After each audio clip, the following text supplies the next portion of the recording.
म्हणून आज आणि उद्या हातात आहे. आणखीनही फडणवीस साहेबाला संधी, संधीचं सोनं करा उलट तुम्ही. तुम्हाला वाटतं ओबीसी तुमचे तर मराठे तुमचे होतील, आम्हाला काय घेणं पडलंय राजकारणाचं.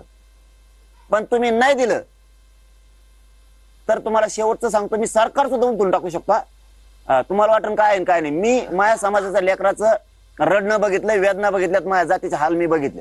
मी सोडित नसतो. मग मी जर एकदा 10 वाजता 27 ला अंतरवाली सोडली तर मी मंत्र्याचं कोणाचंच ऐकत नसतो. मग नाही, सरकार हे निवडणुकीत उलथवलं जातं. मला वाटलं मागच्या निवडणुकीमध्ये जरांगे उमेदवार उभे करतील, सरकार उलथवण्याची संधी निवडणुकीत असते. मला वाटलं पंचायत समिती, जिल्हा परिषद, महापालिका याच्यामध्ये निवडणुकीत उमेदवार उभे करा, त्या सत्ता पलटवून टाका आणि मग जेव्हा महाराष्ट्राच्या विधानसभेची निवडणूक येईल त्यावेळेला सत्ता उलटवण्याच्या गोष्टी करा. आता सरकार जे एकनाथ शिंदे साहेब, अजितदादा आणि देवेंद्रजीचा भक्कम आहे, प्रचंड असा जनादर जनतेने दिलाय, ते कसं काय उलटवणार? आपण 29 ऑगस्टला मुंबईला जातोय.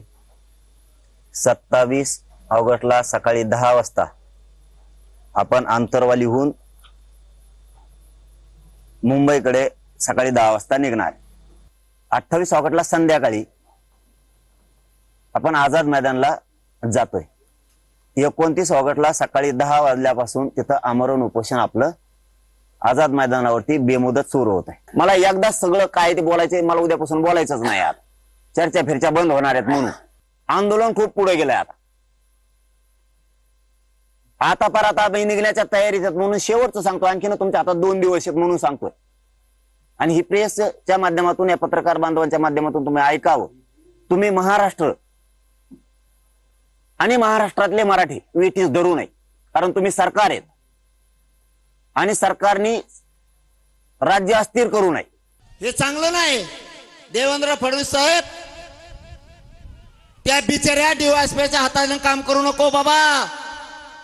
तुला काय करायचं ते मी मुंबईत यायलो ना, त्या बिचाऱ्या डीवायएसपीला कशाला अडचणीत आणतो.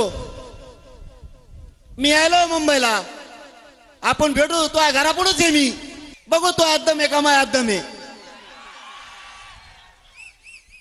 विनाकारण नाही डावचायचं. अशा बेजबाबदार बेकायदा मागण्या करून, झुंडशाही करून, दादागिरी करून, मुख्यमंत्र्यांना शिव्या देऊन मुंबईला वेठीस धरून जर कोण काय करत असेल तर आम्ही आत्ता सायलेंट आहोत. आम्ही आता खूप बघत आहोत. याचा अर्थ आम्हाला काही कळत नाही असं समजण्याच्या भानगडीत रस्त्यावर उतरणार, निश्चित रस्त्यावर उतरणार.